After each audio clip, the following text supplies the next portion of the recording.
All right. Two's is taking a back seat this morning, folks. I'm going to do a little ranting here. We'll see how I do. I want to talk to Lakeland College. I want to talk Chris King. All right. Here in Lloydminster. I don't know if you've heard. 17 years as the bench boss, head of the program removed. Okay. Here's a little background. The last 17 years, he's been the head coach of the basketball program here at Lakeland College in Lloyd. 4-time ACAC Coach of the Year.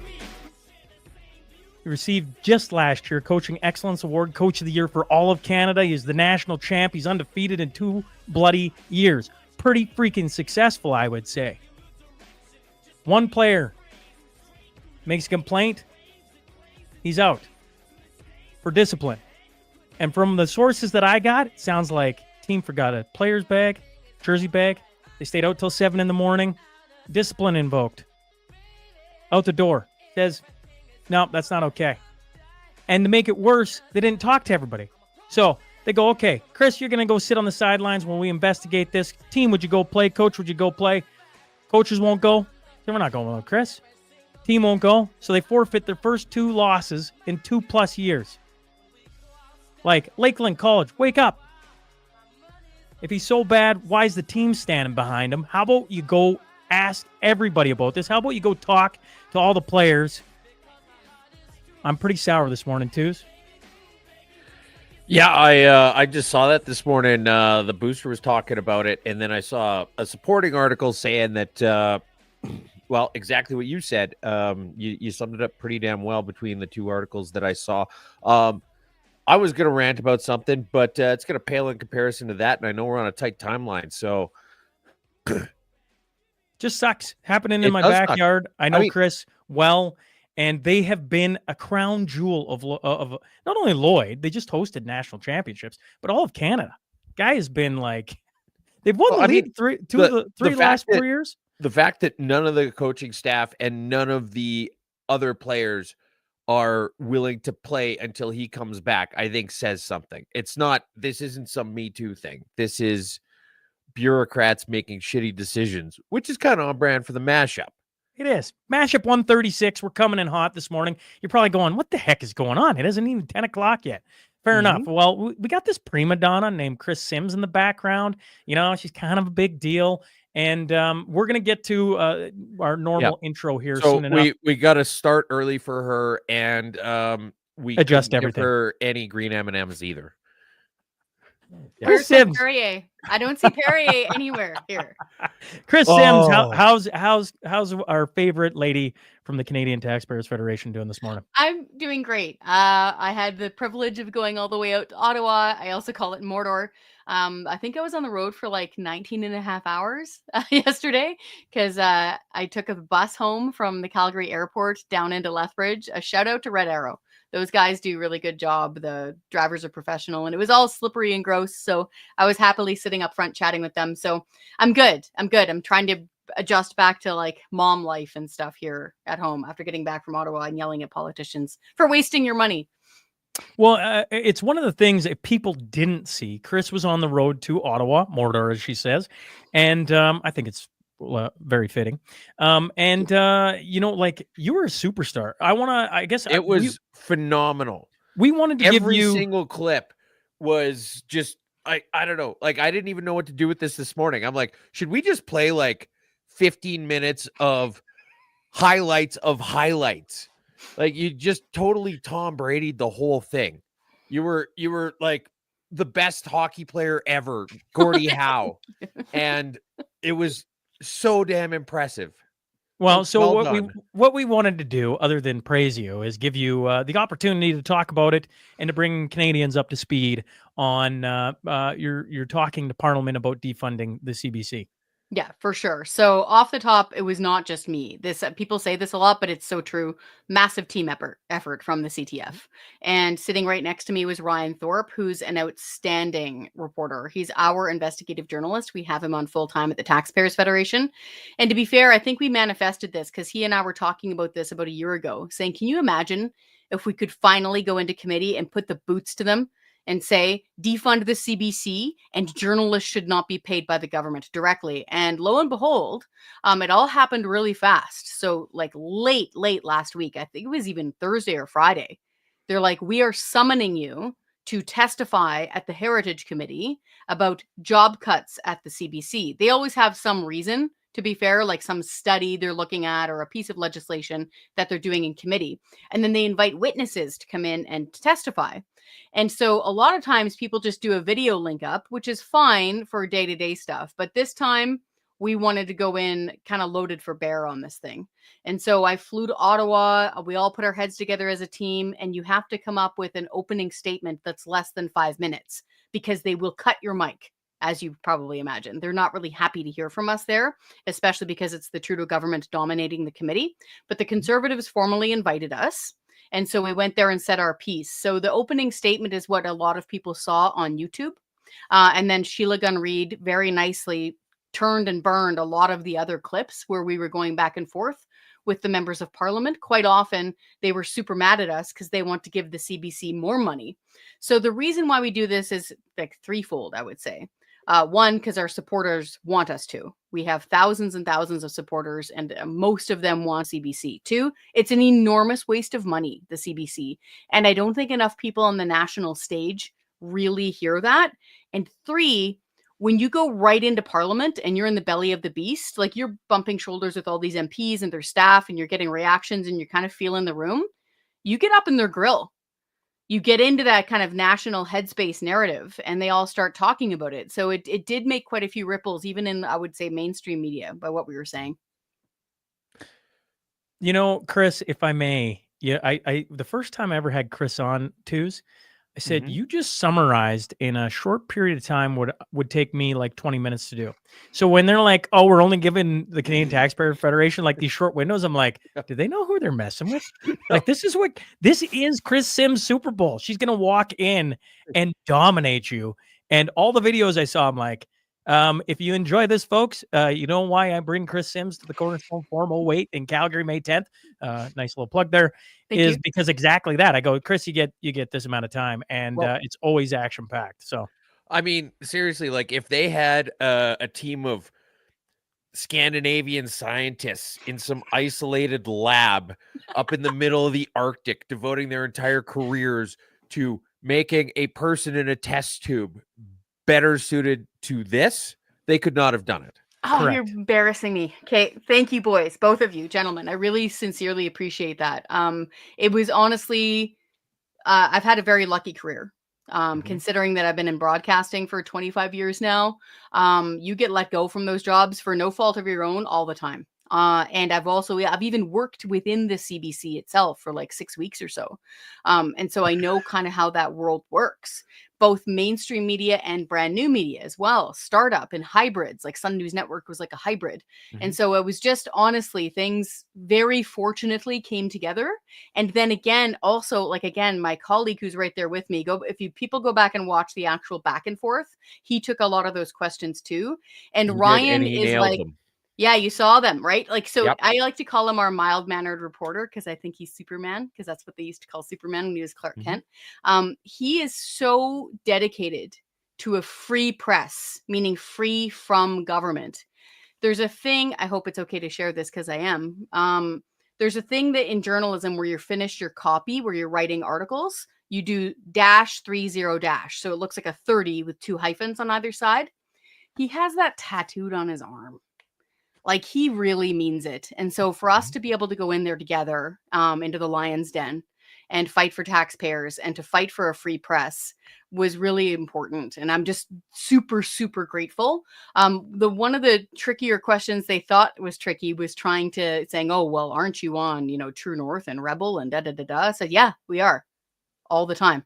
There's good journalists in every single newsroom in Canada, including in some mainstream media newsrooms. The point here, guys, is don't pay them with government money.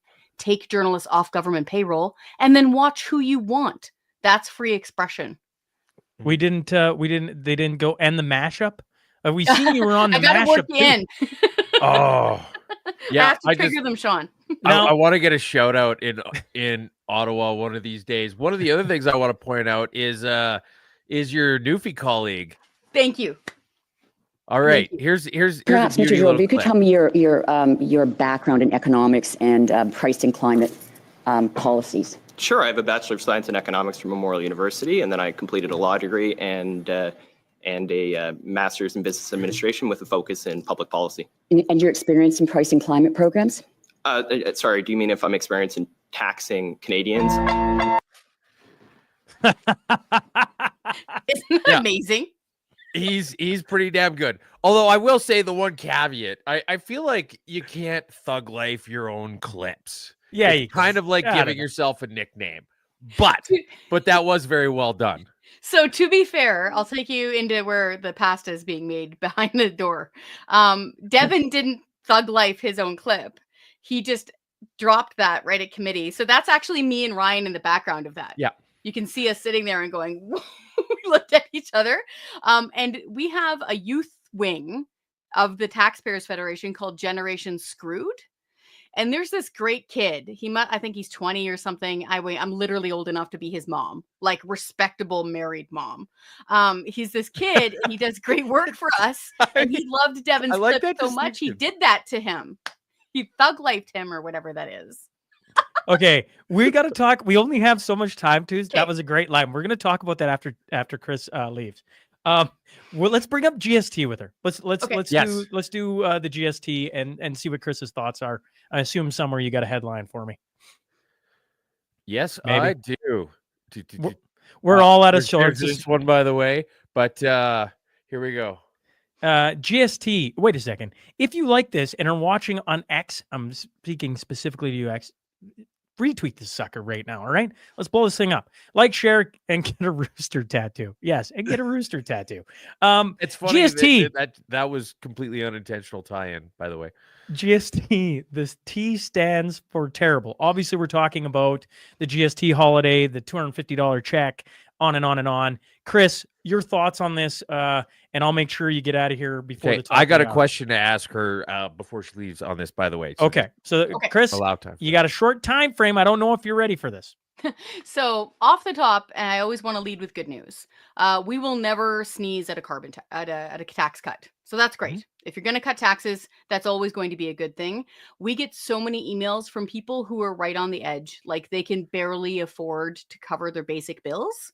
So around February, they should be getting a check of their own money back, by the way, for about $250.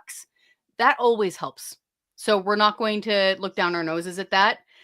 However, there were so many issues with this rollout. So number one, it's really short window of time. Number two, almost everything that Trudeau was talking about there at the grocery store already is GST free. Anyone who does the major shopping for their family knows that those big honkin' bags of pasta behind him and bread and the peanut butter, like that doesn't have GST. GST is applied to grocery items that are of two things. One, they're of convenience. So it's a chopped up fruit plate with a dip in the middle and it's all covered off. They charge you 5% for that extra. That's the GST. If it's a roasted chicken with seasoning, then it is also 5% more for GST. And also what we call junk food. So if it's Pop-Tarts after Dunkaroos, after flats of Coca-Cola, yeah, you're paying a GST there because it's almost a form of a sugar tax here in Canada. So all that said, most of the time, the groceries you buy on like the outside of the aisle, so to speak, and your staples don't carry GST. So that was a bit of a miss there also. The other huge thing, and this is something that I was really surprised about, it sounds like they barely gave the provinces a heads up, like barely at all. And for places in the Maritimes, for example, that have an HST, a harmonized sales tax, they're now kind of telling places like New Brunswick, yeah, well, you're going to have to eat a 10% tax cut for 2 months that you were not anticipating. Sorry, that's crazy because that's a new Liberal government. They didn't give them a heads up. And the idea that they didn't give them a heads up, I heard because I was just in Ottawa chatting with my friends. Apparently, the bureaucrats in finance and treasury just went crazy. They're like, what? You're doing what? So this sounds like it was, back of a napkin type thing that they did. So praise off the top, because anytime you get more of your money back from these robber barons in Ottawa is a good thing. But the execution was just really bad for policy. Well, classic Ottawa, I would say. The thing I'm curious about is everybody's talking about the POS systems and how they're going to navigate this and the administrative cost for these businesses. And for an average savings of, I saw something saying it was going to be an average savings of less than $5 a person, which would mean that if you were going to spend $2,000 in the administration costs of doing this as a business, you would the economic equivalent would be to have 40,000 people come through your store in this narrow window. All right. So what I'm curious about is, why don't the businesses that this apply to just say, you know what, this is too much of a headache. We're just going to cut our prices by 5%, and Revenue Canada can eat a bag. So one, they could do that because quite often, so especially again in the Maritimes, you will see no sales tax for a weekend, like for a big weekend shopping. But of course, they're not actually taking the tax off. They're reducing, exactly to Tuesday's point, their prices by the equivalent amount. So that way they can have, it makes it look like a no tax sale, even though they are still paying Revenue Canada. But if they told Ottawa to just eat it, they would get in massive trouble. The CRA has got so many foot soldiers. Pardon me? But if everybody did that, if all these small businesses just said, you know what, this is stupid and we're not going to do it. The best thing they should do is yell the ears off of their members of parliament, because the individual businesses do not want to get caught out by CRA. Those guys don't play around. And Trudeau has added something crazy, like thousands of them to their ranks. There's more bureaucrats. We have more bureaucrats per person for the CRA than they have for the IRS in the United States by a huge margin. Yep. Huge margin. Yep, for sure. So I would never encourage poking that bear. Poke the bear that is the member of parliament, because they are literally your employee. Chris, we have to let you out of here. I know we do. I'm appreciate a big fan of meetings starting on time, and so we're going to let you out before We 10. appreciate you so much. We've done something we've never done before. We started 20 minutes early to accommodate Chris Sims, the Chris Sims schedule. We appreciate you being here. We'll have the Perrier water next time. Thank you for hopping in. We're very Chris. sorry about that. All jokes aside, thanks for coming. Honestly, sorry for being such a pain in the butt. We've already fired the person who didn't give you the sparkling water. Yeah, that's right. Thank you, gentlemen. Thanks. Oh, man. Okay. Mashup 136, starting with a bang. We got another guest coming here, too, because there's some big news this week. So we got lots to get to. I jumped past a whole bunch of things that normally we talk about. So while we wait for our next guest, and if we got to do a headline or two twos, we can do that as well. Oh, absolutely. We've been talking about a few different things, okay? We've been talking about value for value. I'm going to keep throwing this idea out to the audience and let people text me on it, right? If they want to get in on the show, if they have ideas around value for value. Me and Two's been talking it now, probably 3 weeks. So we're talking about starting it in January. We want to get your thoughts on it. And if you're interested in it, you can put it in comments. You can text me. You can email Two's. We can, interact that way. We've been looking for a new theme song.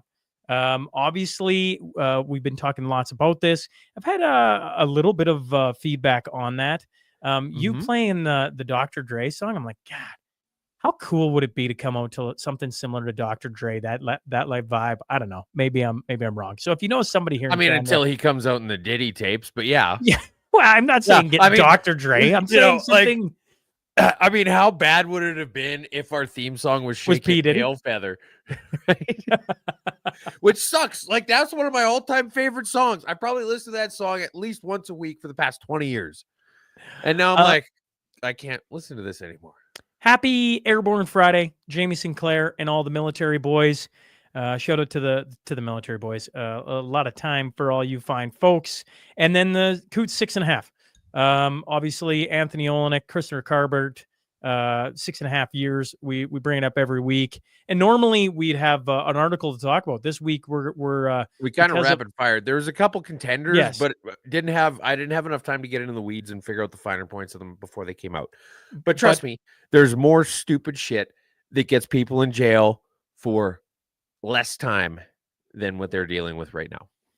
And finally, before we get into some of the headlines of this week, I wanted to say Chris Sims. Hey, we got a ton of time for her if you hadn't caught on to that. She's been on the show lots, both on the Mashup and then on the podcast.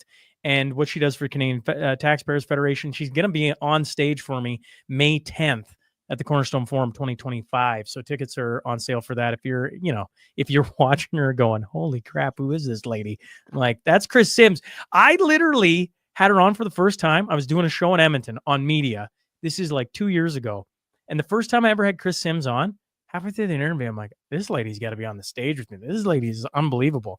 Mhm. And she continues to do that every time she gets put in a high pressure situation. So now, okay. Yes, the brains of the operation left. Now what? You get us two yahoos, Ryan. That's what you get. Exactly. Sims All right. is a beauty. So while we wait for our next guest to come on to talk about the other big news this week, let's get into some small potatoes. The NDP are not a serious party.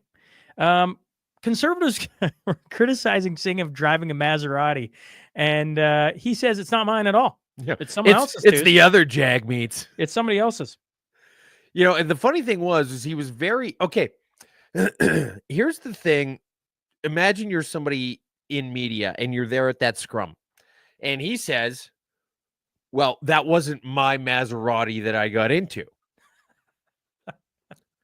What's your obvious follow-up that none of them asked? Whose Maserati is it? Whose Maserati is it? Because whose it's is it either his wife's, or maybe he's got it under his infant baby's name, or he says it's a friend of his. And then you say, who the fuck has enough fucking time for the leader of the NDP that they're going to driving Miss Daisy, this idiot motherfucker, in a Maserati? Because what is it? Is it some big union donor? Is it somebody from Canada Post, the CUPW? Who is this? I would like to know, if it's not his Maserati, whose Maserati? Interesting. His comments on it were hilarious. I mean, his comments on it were hilarious, but also the fact that he very obviously was avoiding the question. And despite that, the reporters didn't smell the blood in the water and go for it. The other interesting thing is that Caitlin Ford's lawsuit, almost $30,000 worth of yes. Thank you for bringing this up. Court fees are awarded to her from the federal NDP party, because the provincial NDP party not only is not a serious party, but it technically doesn't exist. And so the Caitlin Ford defamation lawsuit, which was originally slated to be against the Alberta NDP party, well, it turns out that there is no Alberta NDP party, and they literally are a division of the federal NDP. Yeah, and I should point out, I'm glad you bring up Caitlin Ford, because she's also going to be on stage May 10th at the Cornerstone Forum in Calgary, Alberta. Just saying, I got a lot of time for the two ladies, Chris Sims, Caitlin Ford. They're two sharp tacks here sitting in Alberta. Well, when I was at the AGM, we were both at the AGM along with thousands of other people. I was like an hour late on the Saturday morning, because I was having breakfast with somebody that just kept telling me, like, in a great way, not like, oh, Jesus Christ, but to be clear, like in a very interesting, positive way, about how their kid was in one of Caitlin Ford's schools and how good it was and how well it was doing for her. And yeah, it was just this completely side thing where, you hear about it because she talked about it on your show. And then I'm like, oh, well, that's interesting. Tell me a bit more. And then the floodgates opened, and this lady could not say enough great things about the school. Yeah, I'm excited to have her. I got to tell you, twos, the Oilers suck donkey balls. They certainly don't. But I see what you did there. Who put that on the teleprompter? Y'all know Rod can't read it. Anyways, it doesn't matter. If you didn't know, Connor McDavid, I thought you were going to make fun of something else. He got his 1,000th point, so they had the ceremony. Here he is. I chuckled at this. Who brings their dog? Who brings their dog? Oh, you think Bane wouldn't have the time of his life there? I think he would have the time. It wouldn't be on the top of my mind to bring. I'd be like, oh yeah, I'm going to bring Bane. Although he'd be sitting there going, he'd be having a grand old time. Yes. So anyways, Connor McDavid, 1,000 points. And since we brought up a little bit of hockey, have you looked at the Four Nations Cup, right? Four Nations Cup? The goalie issue? Well, just in general, like Canada, Sweden, Finland, US, gonna have a tournament. And how there's like nothing for goaltending on our side. Yeah, like we have. Yes. Here, I want to pull it up here. I'm gonna pull it up. Okay, pull it up. You pull it up. You pull it up. Yeah, you pull it up. You pull it up. No, here's Canada. Okay. Now, I want to be very clear. Me and Twos don't talk a whole lot of hockey, but this excites me. We've been waiting for Connor McDavid to be in a Canadian jersey for forever, right? Like, I mean, if you're Canadian, I think that's a safe bet. Look at our goaltending: Jordan Binnington, Aiden Hill, and Sam Montembeault. It's weak. That's what we got. It's weak. That's what we got. Our forwards are just killer, man, though. Like, I mean, and you look at the teams, like, this is going to be fun. U.S. is filthy. Sweden's filthy. And you might say that Finland is a little bit weaker, but Finland, they play a tough game. That's going to be fun. It's going to be fun. Like we talk all this craziness about the world. A little bit of hockey never hurts. All right. Okay. All right. Now, well, we have our new guest. Yes, our latest guest. All right, we're gonna bring him in, Mr. Rod Giltaka coming in. How are you doing, sir? I'm all right, guys. Sorry, I'm late. I was I didn't understand the time change, so I was driving, and I'm like, yeah. Looks like I'm supposed to be on right now. It's all good. It's all good. We want to talk about Trudeau wants 2 tickets to the gun show. Obviously, the latest coming down the line, Rod, on more gun grabs. I felt like I just interviewed you. I swear to God, we did not talk about this. Did I miss something? Did this come out of nowhere? Can you just explain this to Canadians? What the heck just happened? Yeah, well, it did come out of nowhere. We sort of knew there were some rumors floating around maybe 3 days ago. But basically, when we spoke, there was a settled list that of prohibited firearms that the Liberals had enacted, both on the May 1st, 2020 gun ban, another 800 models that the RCMP determined were variants of the guns that were banned, and then all the fight over Bill C-21. And things had settled out. The government said, hey, these are banned guns. Don't get mad at us, guys. These ones are too dangerous to own. There's a bunch of 22s on there too, by the way, and shotguns. Yep. But you can now go buy these other guns, like it's over. And now they're like, oh yeah, all those other guns, the $10,000 that you just spent to replace all these guns that were too dangerous to own, they're all banned now too. Lol. That's their position on it. They think it's funny. Oh, it's crazy. So one of the guns that was banned in this was a World War II plane-mounted machine gun. The if you want to look up the Browning 50 caliber airplane mod, which is specifically named in this, you need to go to World War II websites to find stuff about it. It's insane. Here's one of the 22s that was banned. I mean, look, I get the fact that every liberal is racist as fuck, but just because something is black and scary doesn't mean you don't want to have it around.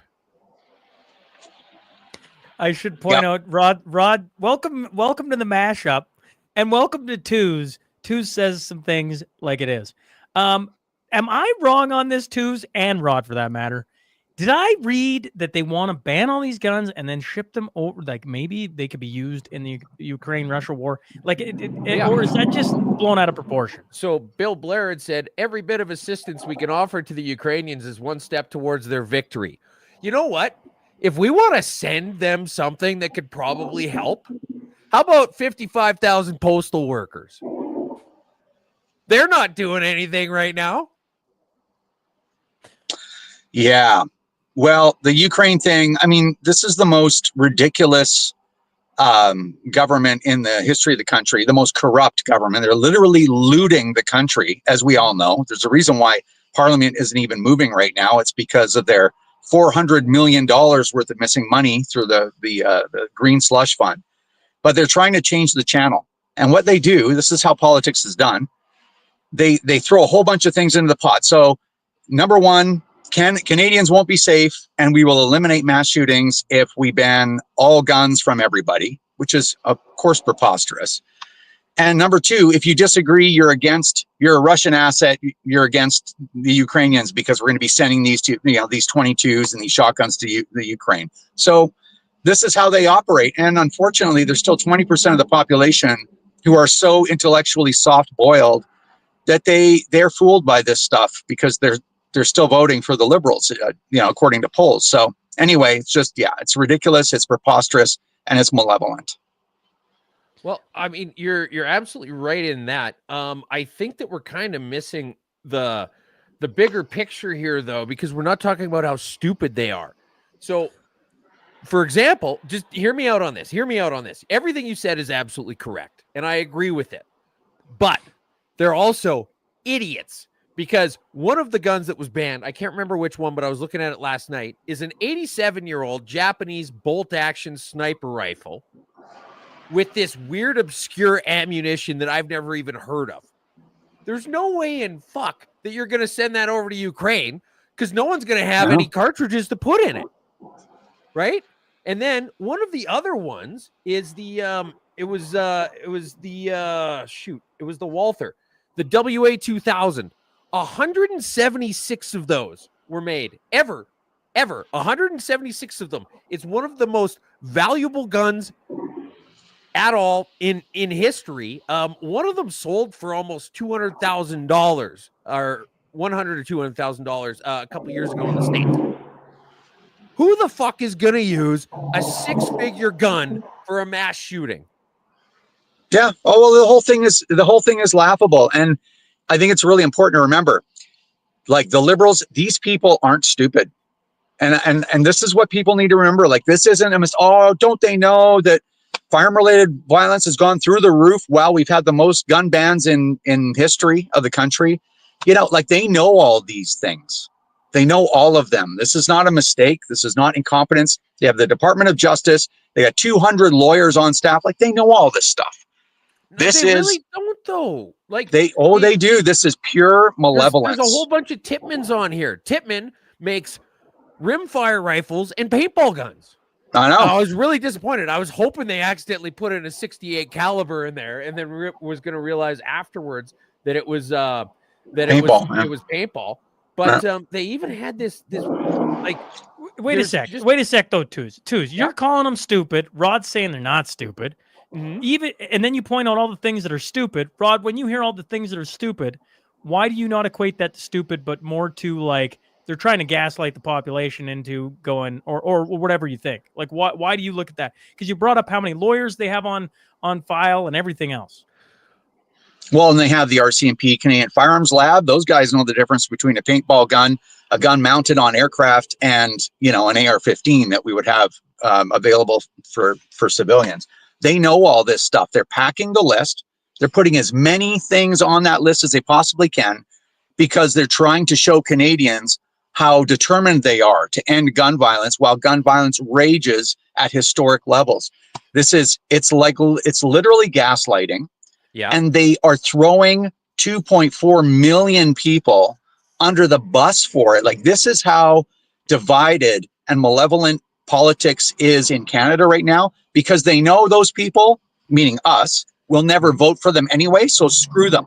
We'll use the police to beat down their doors. We'll take their things. We don't even care if a couple of them lose their minds and become violent. It doesn't matter. That reinforces that reinforces their narrative, right? Like it's a win-win for evil sadists. And I'm sorry to use hyperbolic language, but I mean, like, we've gotten to the point, and I always talk like this, but I never used to talk like this in public because 5 years ago, 8 years ago, it was a different political environment. But these people have gotten to the point where it's like, okay, the mask is fully off, right? And people need to know this stuff. This is really, really bad. This is a serious problem. Okay. But here's the other thing is, like, everything you said, I completely agree with. But I feel like they've got no industry knowledge that they're actually listening to. I mean, you remember they banned they banned a few airsoft guns, they banned Black Rifle Coffee, the Buttmaster, the one in existence single shot 22 that guy machined as just a drunken bet. There's a gun on here that I couldn't find anything about. From Gary's Gunsmithing, there's a gun called the Phoenix. What is it? And Gary's Gunsmithing gets singled out in the national firearm ban? Like, what the hell is any of this? But Tooz, maybe if I may, and I don't know if I'm getting this right, Rod, and you stare at it like, where's the common sense in what they're doing? And Rod's telling you that's not what they're doing. They're making this list and they're putting everything. They want everything. They want the list to be long. Yeah. And so it doesn't matter that it doesn't make sense. It doesn't matter that there's only 100 of them made. They don't care. Yeah. They're going, we want it all. We want everything. We want your little BB gun. We want your airsoft gun. We want it all because guns are bad. And what Rod's pointing out is they know all this and they know that, like, gun violence is soaring. So it goes, the common sense thing, we all stare and go, what? How do we make sense of this? It's not supposed to make sense. That's what we need to point out. We've all been making this argument for a long time that they want to take all of our guns and that they don't give a shit about crime on the streets and that they just do this to get votes in Toronto. And we've been making this same argument for a long time, and it's falling on deaf ears. And I think this is a perfect opportunity to just point out the fact that these guys are goddamn retards. Let's try a different avenue. Rod, any final thoughts before we let you out of here? Well, I don't disagree with that either. But as far as getting the word out, there's only so many options out there. You know, the CCFR, we get the most mainstream or legacy media that any gun group has ever had, and it's still a fraction of what the anti-gun groups get. You know, I do podcasts. We have our own television show nationally broadcast. We have our own podcast as well. We do all kinds of extra videos. We do tons of social media. We're doing everything we possibly can to get the word out, but nothing is going to change until really two things. Number one, this government is gone, because just that's how our system works. We don't have codified rights. And number two, we cannot take the pressure off the Conservatives. They are going to form a supermajority government or close to it. They have to follow through with their promises to repeal all this stuff and then bring the hammer down on criminals, or Canada will continue to be unsafe and the Conservatives will never win again. So we need drastic change, not just nuanced change like in the past. So hold these people to account. They have to stop this. And if I may add one thing to seed into the audience is, I think coming through COVID, I looked at lists and I'm like, I don't want to be on a list. I don't want to have my name associated with anything because, but now I look at it almost, we got to reframe our brain on lists. You got to become members of the CCFR, right? You got to have, like, I look at politics and I go, if all of a sudden you had the 2.5 million were all together united, and maybe they're more united than I give credit, Rod. I don't mean to say they're not. Just that, the CCFR doesn't have 2.5 million people under them to walk in and be like, listen, folks, this isn't happening anymore. And we got to find a way to reframe our brain on lists. And I think, after our chat earlier this week, I'm like, that's something we got to start talking about, because lists actually do matter for the positive as well. Yeah. And there's one more moving part. I just want to, and thank you for that, by the way. We have about 1.5% of that number that you talked about. And that's the number of firearm owners that are politically active in this country. So it's still pretty bad. Long way to grow. How about that? But there's still one more moving part. On Monday and Tuesday this coming week, we have we are in the Court of Appeal, the Federal Court of Appeal, for our lawsuit. That is, if we win, determines that the order in council that banned all these guns was illegal, that the government didn't have the authority to use that. If we win, this whole thing is probably goes away for the, in the interim. If we lose, then we'll see if we can take it to the Supreme Court, because we're right on this. So let's hope that we have a decision in the next couple of months from our court dates on Monday and Tuesday, and that the judiciary decides that this is wrong. Rod Giltaka, thanks for making some time for us this morning. We appreciate you hopping on. We appreciate what you're doing. The only thing I would add is, you say hope, I'd say pray. I would say to any of the listeners out there, there's more to this than just what meets the eye. And I'm 100% behind you on what you folks are doing. Appreciate the work. Appreciate you hopping on this morning. Thanks, guys. Thank you. All right, twos. There, you got. What a morning this is turning out to be. Chris Sims, and then fired up with Rod Giltaka so far, man. Yeah, no, I mean, there's a lot of stuff going down. And Michelle's right. If you're not on the list, you aren't doing it right. And that's where I've come to Michelle. I'm like, I'm already on how many lists? How about I choose to be on a couple lists that are going to help us get out of this stuff? And I think the CCFR, and there's probably a few others out there. I'm not just. I just had them on Monday. DTF, for example. Yes. That you're like, you might as well be on it, right? You might as well be pushing so you can help them push against the insanity that's going on, because it just, it just knows no ends, it seems. Okay. Man alive. I tell you what, let's go. We went from Oilers in the Four Nation Cup to guns. What do you got next for me, Twos? Doge of the week. A paltry 6% of federal workforce report in person on a full-time basis, while almost 1/3 of the federal workers are remote on a full-time basis, in a sharp turnaround from the pre-pandemic era in which only 3% of telework daily. This is from a reporter. The report. This is in the States. United States. Senator Joni Ernst's office found the nation's capital is a ghost town with government buildings averaging an occupancy rate of 12%. Ernst wrote in a blistering report, if federal employees can't be found at their desks, exactly where are they? If you exclude security guards and maintenance personnel, the number of government workers who show up in person and do 40 hours of work a week is close to 1%. Now, that's funny, because the standard work week in Canada for government employees isn't even 40 hours. So anyway, this is one of the things that Elon and Vivek are going to be looking at. And then also, it's all kind of speculation right now, but apparently the federal government is looking at doing some layoffs to curb spending, which is too little, too late. Yeah. Also, did you, when you talked to our friends at the UCP, did you ask them why the provincial government is advertising for hiring in the public sector? No, I didn't. I don't know. I don't listen to the radio very much, but it seems like every time I turn on the radio, I hear an ad for the government of Canada or the government of Alberta to say, hey, come work for us. It's really good to work here. Oh, interesting. No.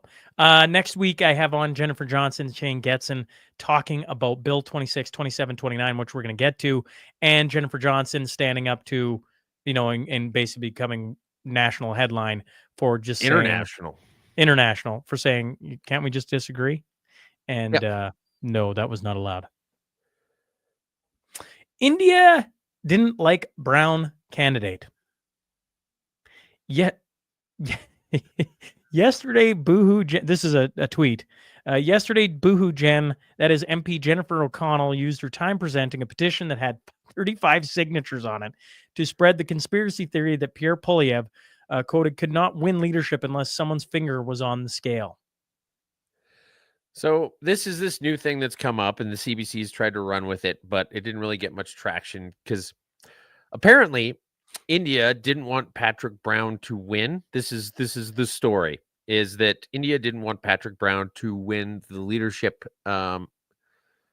contest in, what was it, 2022? That they picked the new leader when Poilievre became leader. I think that sounds right. He was disqualified for there was three of them. There was three of them disqualified, right? Who was the other But- one disqualified? I can't Well, remember. Joseph Bourgault was disqualified. Oh, right, and right. one other. Yes. There was 3 in Yes. total disqualified. Like the actual story, I find laughable because I think there was some tomfoolery on the conservative absolutely. side. But the I way mean, this story is framed, I'm like, this is a nothing burger. At why this point. why the hell would India care about Patrick Brown? Like he's irrelevant outside of Ontario. The guy had zero hope of winning. Like they may as well try and disqualify me for running as federal leader of the Conservative Party for all the amount of good it would do. Like you're if you are a country that's almost the antipode of Canada, why would you sink time, effort, and money into putting your thumb on the scale of a foregone conclusion? It just baffles me. Yeah, but I thought the same thing about Joseph Bourgault, right? I'm like, why would they? Why would they? Okay, Put well, the thumb here's up? I'll And tell it'd you be why the- I'll tell you and- why they disqualified Joseph Bourgault because was- the conversation he was going to bring up. was because he was going to be seen as an extremist, whether he won or not. And I don't think anybody thought he was going to win. The problem was going to be that the mainstream media was going to say, look at all these extremists in the Conservative Party. One of them's even running for leader. And that was going to hurt them in the media, Anytime which you was put- going to yeah. hurt them in the polls. Yeah, and yeah. that was it. You think about Sure. the Conservative at the Party rest of 2 the years world, ago. Tews. It was Those terrified people- of mainstream media. We applaud all these people all across the planet that are running and winning and becoming populist movements and on and on and on. And our Mhm. government, or soon to be our government, put the finger on the scale to make sure that wasn't part of the process, which is interesting, right? So while I'm like the story the CBC is trying to push, I find laughable. I'm like, me and you could write a better story than this. Like, I mean, Yeah, like, but I mean, not that I don't want to. It's think- just I don't think even. I bet you Thurin Fleury, if you were to have an honest conversation with him, totally talking out of my ass on this, but I bet you if you asked him, he would probably candidly tell you that he wasn't expecting Joseph Bourgault to win. The problem is that it would have been one more target to put on the Conservatives' backs about having a bunch of extremists in the Yes. party. it's And that's it's- it. That's it's it. the That's why pro-life, they disqualified. pro-choice debate on that year. They had Leslie Yep. Lewis along with all the other candidates running. Mhm. And when it came to pro-choice, pro-life, all it was just state what you are. And she was the only pro-life on the candidacy. And I'm like, oh, Mhm. just ask her why. And they just moved on, right? They Yep. do the thing so they can check mark it, and on they went. And this is another way that they try and take away any controversy from the next leader because they are going to do anything they can to win. Shall we move on? No. I want to make you one don't- other oh. point. One other point with this is that they were really short-sighted and stupid, which is classic politician in Canada. Politician? Because as soon as the mainstream media tried to say, "Oh, look, they've got an extremist," you'd be like, "Yes, he ran because we're democratic and people can run because that's kind of how democracy works." And when it was all said and done, he got 1.6% of the popular vote. So do you really think that our party is full of extremists because 1.6% of them thought that was good or whatever it was, right? I mean, he's fairly unknown outside of Western Canada. Well, I mean, You got a as bunch was of people Brown. who's going to Yes. see his name on Yes. farm Yes. equipment, but that's it, right? Yes. And so he had no chance of winning. And Well, no, so but the smart we thing go would have back to been- the head. Yes, we go back to the headline of Brown and all these different people. Pierre Poilievre was the obvious choice. I mean, look at the crowds he had He'd been as he. unofficially running for like 4 years before that. I agree with you, too. All right. No, we don't always do that. But hey, the other Randy of the week. I'm glad you found a way to at least find a way to sneak Randy in because I'm like, I feel like the story is. I mean, there's so slowly... many Randys to choose from. It's pretty easy. Yeah. I don't know. He quoted this. I chose the term non-status adopted Cree. That's all I got for this week. I'm sure you want to show the video. I'm sure you want to do something here.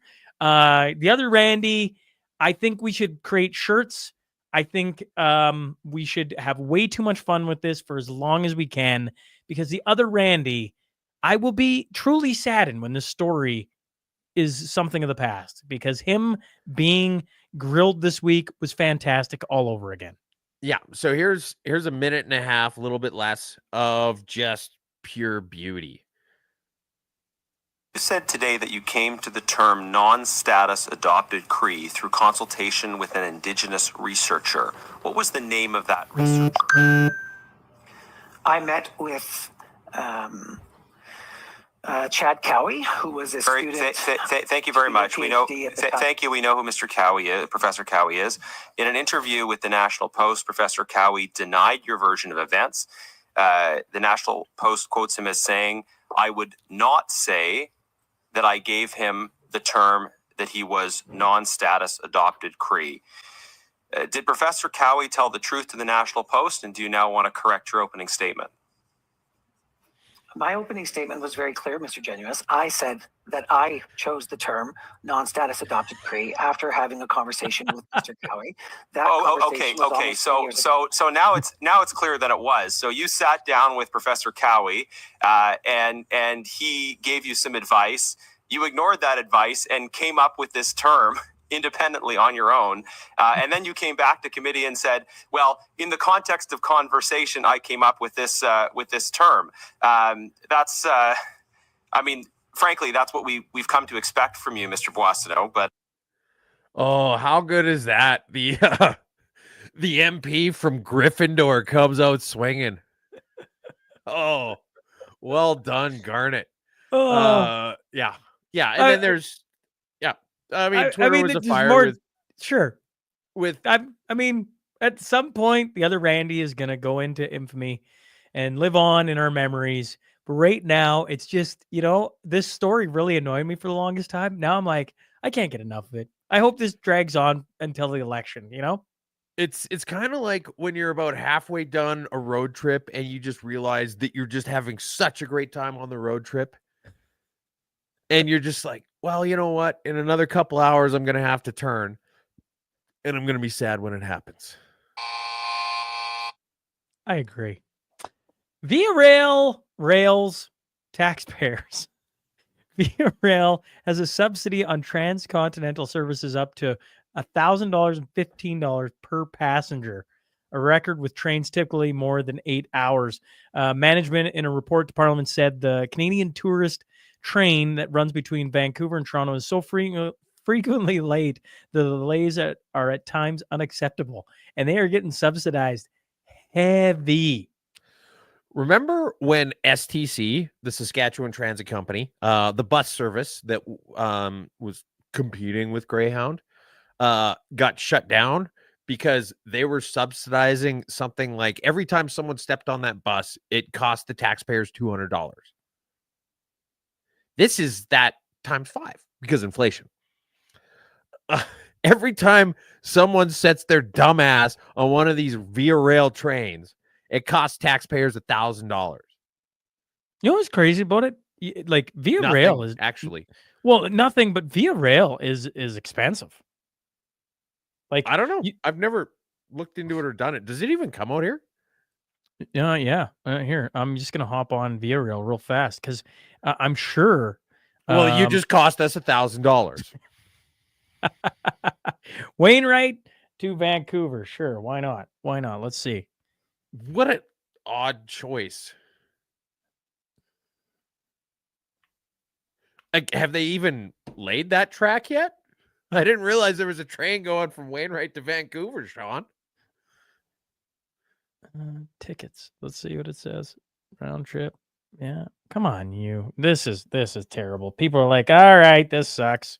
Okay. Somebody in the comments, Via Rail is like $2,800 Calgary to Vancouver.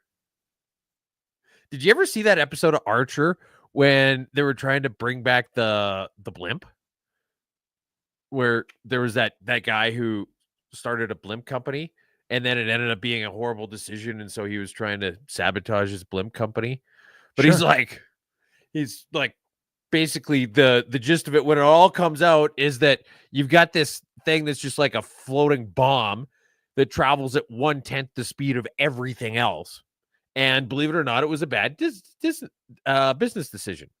Cabin for two, $1,600 to go from. It's actually not as bad as I thought to go from Wainwright to Toronto. So maybe the subsidy is trying to make it a little more cost effective for Canadians. But I mean, at the end of the day, there you go. It's still a lot of money. Yeah. All right. Give me a buzz. Let's talk Uh, about the other one. Air Canada deflated.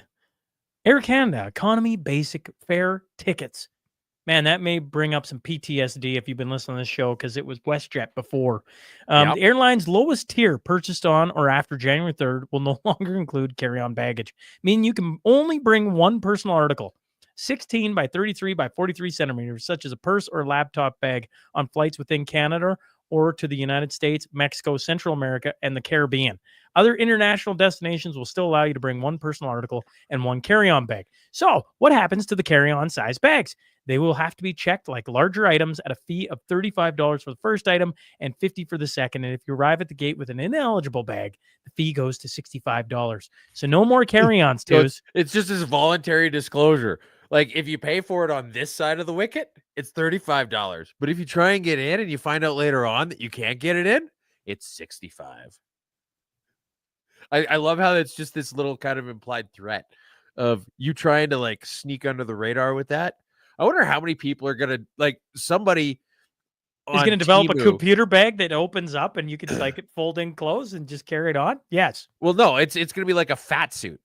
Someone's gonna make a fat suit with a bunch of zippers in it. You could just tuck your laptop in here and a pair of socks under your armpit, and wear 5 pairs of gitch.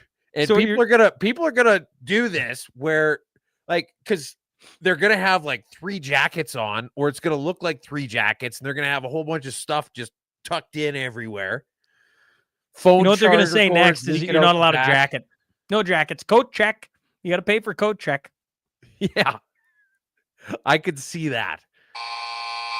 If only there was some way to stop this, like maybe introducing competition in the market. No, that's a weird idea. Why would we ever do that? Amber alerts are a company policy.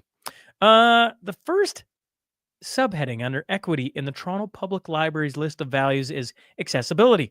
Last week, a branch in the city's East End may have failed to live up to the spirit of that code when staff refused a lost little girl's request to call her mother.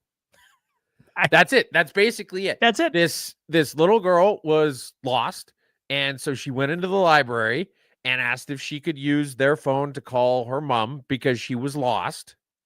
And the librarian said, well, first of all, they probably went, shh. The librarian behind the counter denied the request, stating it was against policy to let the public use their phones and directed the girl to the payphone outside. You know what makes this even worse, twos? Nothing. Well, I mean, I think horrible. The girl actually had quarters and a debit card on her, but couldn't figure out how to use the payphone. So okay, 2 things here. One, horrific that you would turn away an 11-year-old girl and not allow her to use a phone. That's insane. 1, okay? I get policy. I get all these stupid things. I get it. But 2, she actually had the stuff to use a payphone, didn't know how to use it, and they just wouldn't go, oh, here. And there you go. Like, what? It's exactly the kind of thing I would expect from our government employees. Carbon tax, a tough sell. You want to show the video? I think you want to show the video. You want to show the video, don't you? Well, Environment Minister Stephen Guilbeault Yep. is asked why provincial Liberals, Ontario Liberal leader Bonnie Crombie are distancing themselves from the carbon tax. Here's what it is.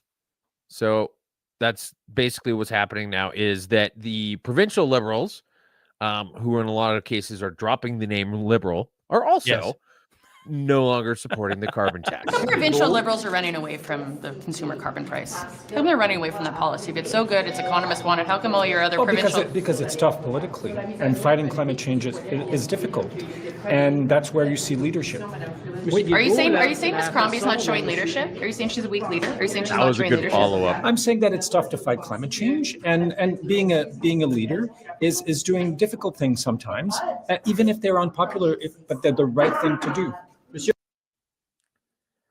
So yeah, you know what I hate about that? Nothing. I actually liked his answer. I just disagree with what he's talking about.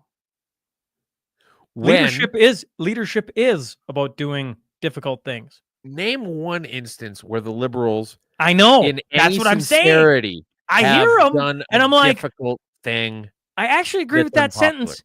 He just used it in the wrong way, and I'm like, it is Stephen Gay balls. And we're like, right? It's Like Stephen Gay balls. Ugh. All right, buzz me. first they came for the buggy whippers, but I said nothing because I had a car. Then they came for the elevator operators, but I said nothing because they have buttons. The postal strike continues. You know how I said I love when the other Randy comes up?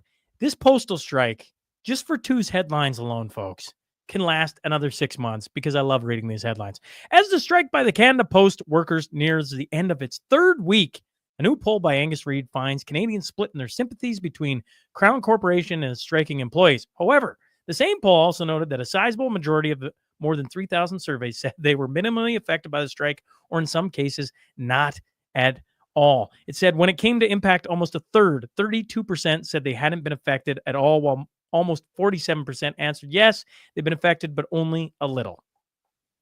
Only a teensy bit. I mean, it's funny. The interesting thing I thought, and it got specifically mentioned, is that older demographics are less likely to say they've been affected by it than younger demographics, which I thought wasn't what I was expecting. Anyway, but yeah, it continues, and nobody gives a shit.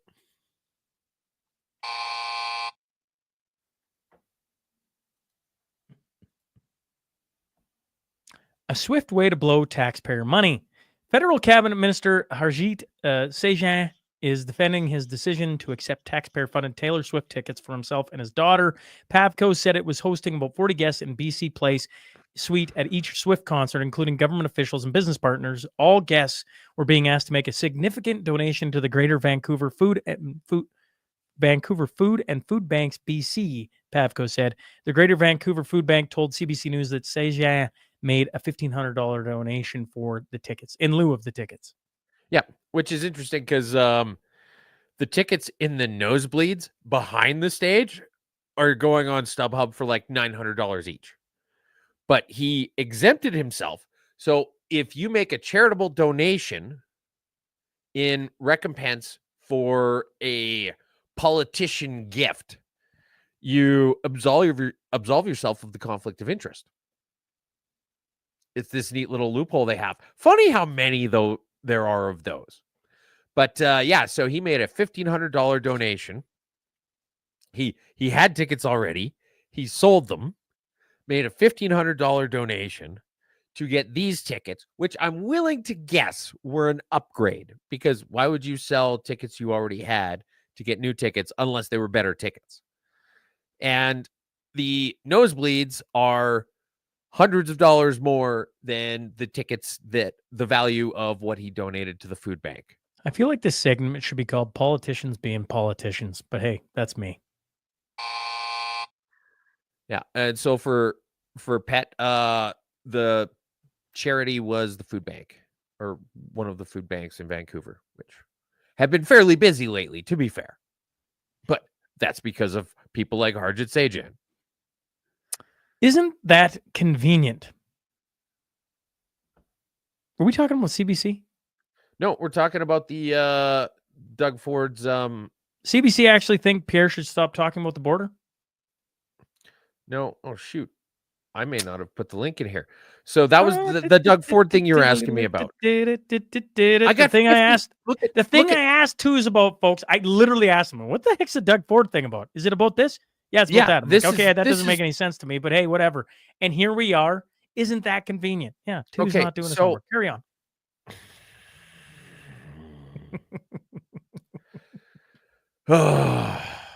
Welcome to Mashup 136, where I try and get under. You know what, Sean Newman? And you can suck my SN penis. All right, carry on. So, Doug Ford's aide, who had a goofy name I can't remember, turned in his privately owned phone, which was then wiped by the phone carrier, and he was running the whatever that fucking land deal they had that seemed greasy as hell, because I can't find the article. Anyway, the guy who was running the whole thing was running it off a personal phone. He submitted all, so he couldn't comply with access to information requests because all the records had been destroyed. And then he said, but it's okay because other people have sent in the other sides of the conversations. You're like, okay, but is that all the conversations? Right? That's just all the conversations we know about. And then he was actually running it off of a Gmail account too. And so has all of the information been sent? Maybe, maybe not. Probably not. Probably Convenient. No whiteys. Recent reporting by True North has shed light on disturbing practice by the University of Winnipeg Students Association, the operation of a lounge since 2018 inside the Bullman Student Center that explicitly excludes students based on their race, known as the Biopic Lounge. This space is only open to students who identify as Black, Indigenous, or as people of color. Students who identify as white are not welcome. Can we just point out for a second that white is a fucking color? Yes. I am a person of color. The color is white. So please let me into this lounge where they show movies. You know what movies they probably don't show in there? Roots. I mean, I read the story and I'm like, this is like, do they not think about Canada. this? Like, This is Canada right does now. this student lounge, do they have their own water fountains there that the Black people are supposed to use? Do they take the bus in there? And do they all sit in different places on the bus? Does nobody think any of this through at all, ever? It doesn't sound like it. Celebrities finally get the message. Comedian Sarah Silverman said on the U.S. election, a lot of people asked me if I was going to make a video or something, but my feeling was that no one wanted to hear from celebrities right now. Truer words couldn't be spoken to us. I like the fact that they're finally understanding. The message is actually getting through to them. One finally understood. One. Oh, they've all been pretty damn quiet lately for some reason. It's because they lost. Their candidate lost. That's why they're quiet. They're gonna be jammering again in 4 years. You kidding me? Like they're gonna come all the way back. They haven't learned anything. This is one comedian who is like, yeah, I just didn't think anybody wanted to hear. Okay, but here's the thing: is that the ones who you strongly suspect are closeted Republicans, like when Brett Favre tweeted that he wanted people to get educated and make the right decision for themselves. It was basically a Trump endorsement. Yeah, coded words. Right? Yes. That's the thing. Read up on the issues and make an informed decision is saying don't vote for Kamala Harris. Yeah, but in the middle of COVID, if you were to actually shake someone's hand, that was code for, oh, you get it. Yep. Right? I mean, oh, goodness. Daniel Smith swings her big dick guys swinging their small dicks at women. Oh, man. I'm actually going to start with Riley. No. Okay. Yeah. All right. So this week, Bill 26, Health Statutes, Bill 27, Education Amendment, Bill 29, Fairness in Sport, was passed through Alberta legislature. So the health statutes prohibit healthcare professionals from prescribing puberty blockers and hormones to treat gender dysphoria for those 15 and under. The education part is all about parents being notified and being involved in anything to do with children and sex and pronouns and on and on. And then Bill 29, Fairness in Sport, is creating safe places, like keeping women's sports women. Twos. So hats off. You know, I was saying this next week. Next week I have Shane Getson, like I was saying, and Jennifer Johnson on. And one of the things I was saying to him, you know, is we'll sit on here and we'll berate any government for being stupid. But this is big news for Alberta, big news for North America. Honestly, it's the first government, as far as I understand, to do it this to get it through and to have it in multiple bills across multiple sectors. I think is huge. And I can't, you know, I got a ton of time for what this means. I completely agree with all of that. It's nice to see a little bit of common sense every once in a while from these these folks. And then the other thing is that the LPGA is coming over to this way a little bit. Yeah. They've updated their gender eligibility requirements to ban men from women's golf. Yes. So that's Riley Gaines. Sorry, I could pull that back up. That's Riley Gaines who posted that on X.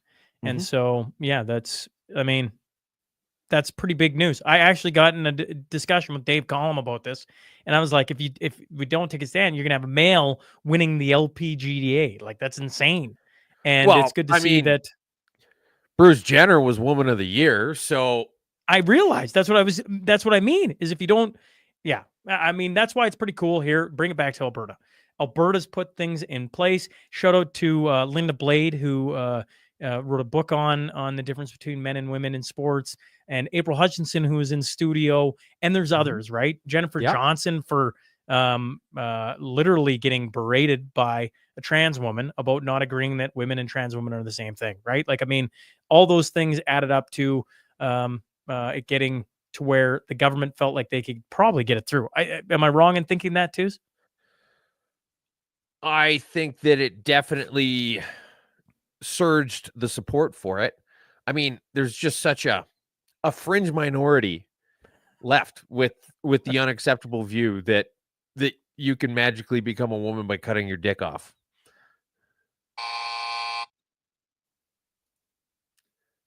Heist of the week. Okay. So let's pull up this little doodad here. Okay. It says, in Edmonton, a resident woke up to discover all her tires were stolen. Okay. You see the vehicle, folks. If you're listening, all 4 tires are gone. And they didn't even leave the blocks. Here's the video of it. Okay. Pulling the tires off. Yep. Okay. Loading them in the truck. Got it. And then just peeling out. Yep. There you go. There you go. So they're stealing tires now. That's the state of Canada. Like, we're not far away from eating zoo animals, man. Yeah. I'm going to be really excited to try giraffe. I feel like it'll be a really high point.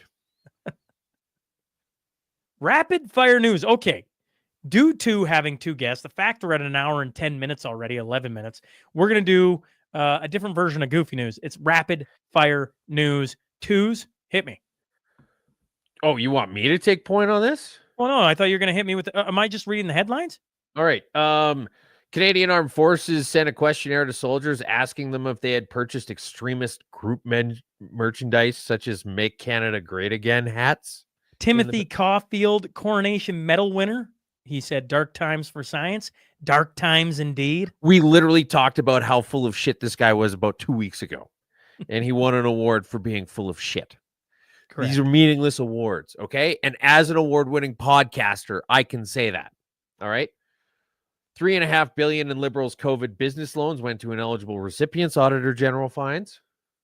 They tell me that deregulation is impossible, yet here's Idaho. Number of pages of regulations in Idaho Administration Code. If you're wondering, if you're watching this, it's a giant. Listening. It's going up and up and up and up, and it has been dropping ever since. It went off a cliff over the past 10 years. Yes. Alberta RCMP officer charged with sexually assaulting 2 males in a hotel room while off duty, and she has been suspended with pay for the last 2 years. Of course they're going to give her pay. Officers arrested a 12-year-old boy after he stole his grandfather's car and drove 160 miles across the state. Majority of Canadians oppose equity hiring more than the U.S. Basically, a majority of Canadians say that employers should not take cultural or ethnic backgrounds into consideration when hiring. 57%. 57% of Canadians said that. That's interesting. Tuesday, 80 million Lotto Max prize has been split between 2 winning tickets, one in Quebec and one sold in Alberta. Well, that's pretty much classic Canadian outcome right there, is that an Albertan is giving half their money to somebody in fucking Quebec. Dad nearly dies after being bitten by family's pet hamster. And yeah, anaphylactic shock. What a way to go. I mean, obviously he didn't die, but like, can you imagine being at that funeral? You'd have to chuckle. Would you not? Like, I mean, it's a sad day. Oh, how'd he die? Bit by a hamster. Yeah. Anyways, here's the headline of the week. Probably, mayor says he refuses to be bullied or pay fine for not flying the pride flag. We talked about this last week. That's Mayor Harold McQuaker, okay, in northwestern Ontario. Sorry. Yeah, he says, I'm not going to wear the ribbon. I'm not going to take your stupid course. I'm not going to pay your stupid fine. Interesting development in this, though, is that one of the reasons why they didn't fly the pride flag at town hall is because their town hall doesn't have a flagpole. So they got fined $15,000 for refusing to fly a flag on a flagpole that they don't even have. Okay, and then the other thing here, I'm just gonna point this out real quick. New trailer just dropped for Snow White. Snow White. And if you have the dislike extension on Chrome, you can see that out of the 5.3 million views, number 38 in trending, nearly 25,000 people have liked it, or 25,000 people have liked it. Nearly 600,000 people have disliked it. This has to be one of the most disliked videos in the history of YouTube. Remind me, like, I thought when we talked about this probably a year ago, they were going to make the dwarves not the dwarves.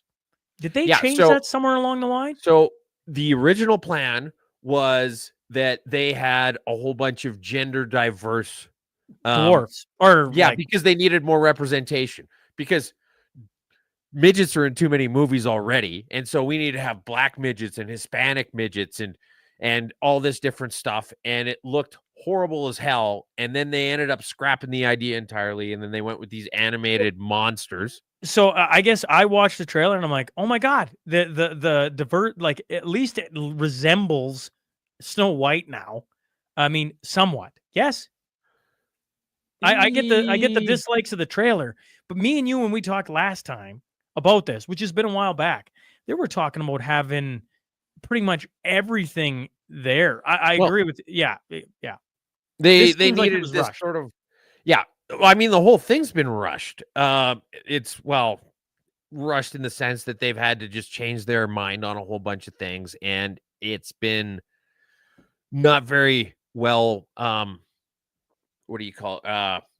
Not very well spoken about by the actresses involved. And so, yeah, that's basically that, and it's been funny. Okay, here's my point. We got a couple more headlines. If you're watching on X, give us a retweet. Let's break some of the barriers on some of these social media platforms. I would love to see a few more people. Peter Dinklage pulled the ladder up behind him. Yeah, he pulled the stepping stool up behind him, but yeah. Make sure we hit, would love it if you guys would share us. If you're enjoying the show, it helps for you guys and gals to push us outside some of the bubbles that we are certainly in, probably some of the shadow bands that we are certainly in, and would love it. And here's the thing. This 51st state debate got sparked because of Trump's, his picture on the mountains with the Canadian flag, and now that was part two of it. Part one was that Trudeau got summoned down to Mar-a-Lago to go meet with him. Okay, fair. He made a joke about how if Canada can't afford these tariffs, they should just become the 51st state, which is bullshit, because it would be like the 52nd or 53rd. Like, Puerto Rico is a state in the United States, even though it's not one of the 50, because they don't want to update the flag. So what I want to know from everybody watching, we got hundreds of people watching right now. I want to know, would you become the 51st state? Yes, no, throw it in the comments. I want to know. Twos, would you want to become the 51st state? Here's the thing. I'm a Western separatist. My voice has no say in what happens in this fucking country. I'm never going to have a voice in this country. And that sucks. And I don't think that, as much as I want to separate, I don't think it's ever going to happen. But I would take pissing off everybody east of Manitoba as a consolation prize. So are you Plus- saying you haven't answered my question? Would I take it as a first choice? No. Do I like the idea of doing it because it would piss off everybody in Ottawa? Yes. It's funny. We've had two people roll in. One says no, Alberta being a state, thanks. And then one said yes for state. I'm against it. I believe in. I would love to have smaller government, and if you become part of the United States, like some of the biggest problems we have in the world, folks, are because of the United States government. Why would we want to all of a sudden just like jump in on that? Like, do you think we're Like going to get a better outcome? Well, no. We're going to get away from Trudeau. I'll give you that. It's probably going to be more or less the same. It's probably going to be more or less the same. But it would piss off everybody in Ottawa. Sure. And that's the thing. I'm not red pill. I'm not blue pill. I'm not black pill. I'm not white pill. I'm laughing gas at this point. Nothing is ever going to work out in this country the way it ought to. And so if I have a choice, I'm going to pick whichever way pisses off the people who continue to vote against me having any fucking say in this country. Kevin says 51st state as long as we leave Quebec behind. I'm sure twos can get behind that. And then Pet said the USA leads the charge on ESG DEI. Have people forgotten that? Well put, Pet. I would agree with that 110%. Anyways, short-term PM weighs in on short-term rentals. There are more than 200,000 short-term rentals across the country, like Airbnbs and VRBOs that could be turned into housing. So we're giving cities more resources to crack down on those rentals and unlock more homes for Canadians. You know what this sounds like? It's like taking our guns and giving it to Ukraine to use in a war. And you're like, makes zero sense.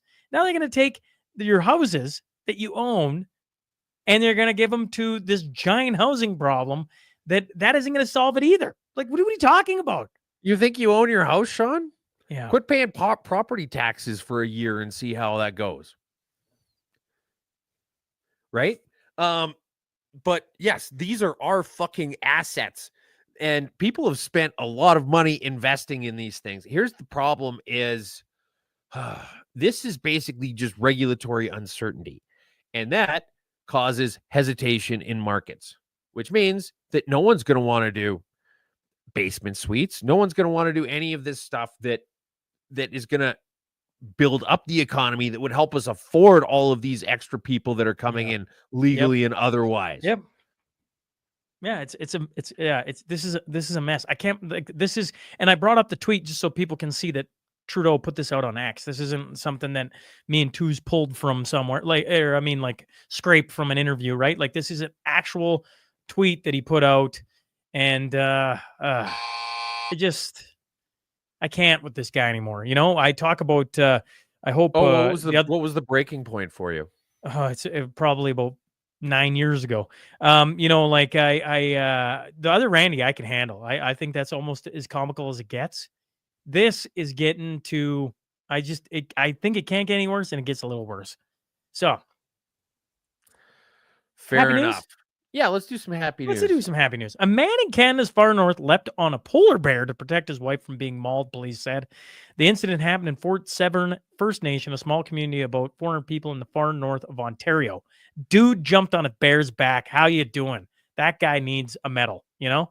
If we're giving out medals, how about that guy? And then Virgin Voyages has made history as the first cruise line to accept Bitcoin as a payment, marking a significant milestone in cryptocurrency adoption. The groundbreaking option is available for their new annual price, priced at $120,000, which grants passengers a year-long stay in a sea terrace with exclusive perks and experiences. Yep. And this one I just saw on the side just a couple minutes ago. So I haven't read it yet, but just this headline. It's beauty. Popular Mexican restaurant chain to reopen 20 years after bankruptcy.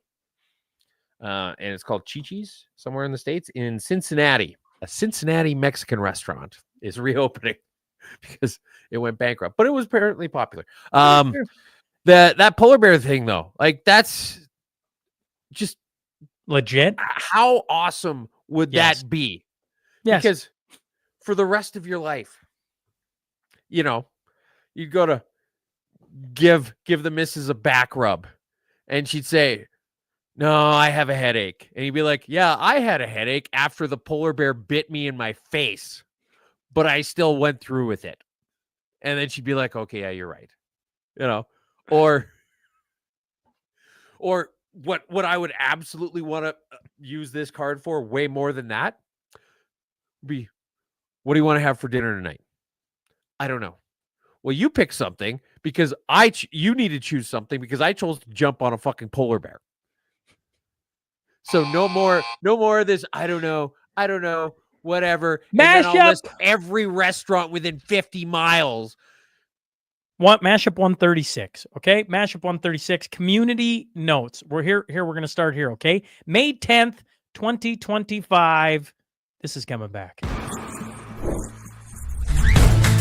the script today. I'm going all the way. It's about time.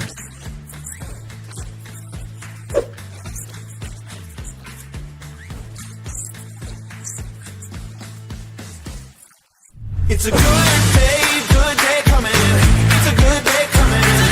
Good day, sweet like honey. It's a good day coming.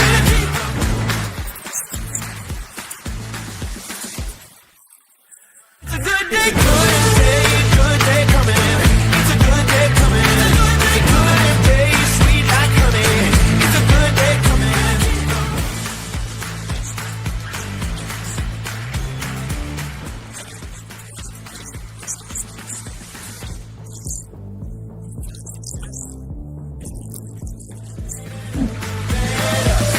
It's a good day coming. There you go. Mashup. Cornerstone Forum returns May 10th. Early bird tickets on until the end of this month. So if you're wanting to get a ticket, they don't get any cheaper than this. We brought up two of the speakers, Chris Sims and Kalen Ford, but there's a whole cast of characters: Tom Luongo, Alex Craner, and on goes. Matt Ehret was the most recent one. Chase Barber, a guy that holds a special place in both mine and Two's hearts. Old Chucky Prodnick, who's oh yeah, guest hosted here. Tom Bodrovics from Palisade Gold Radio, and more coming. So that's my sales pitch for today. Other community notes: December 8th. So this Sunday, Wainwright Vermilion, Lloydminster UCP AGM in Wainwright, Alberta, 4 p.m. So for all you political nerds out there in my area, get involved. And Lethbridge West by-election, December 18th. That's the one where Naheed Nenshi thought it was electoral interference to have it in the winter. Yes. Like just classic government bureaucrat response. Like, we can't go because it's cold out. And Erskine Curling Club and the Stettler Rec Center, February 5th to 9th, is the Alberta Boston Pizza Cup. Twos, 136 in the books. Sims, Galtaca. Man. That was a good lineup. It's a good lineup. Folks, thanks for hopping on early and with us. And if, staying a little later too, hour and a half in, that is going to do us for this week. We're always here 99.9% of the time at 10 a.m. Mountain Standard Time, Friday mornings. Love to have you here. Thanks for joining us this morning. We'll catch up to you next week. Twos till then. See you guys.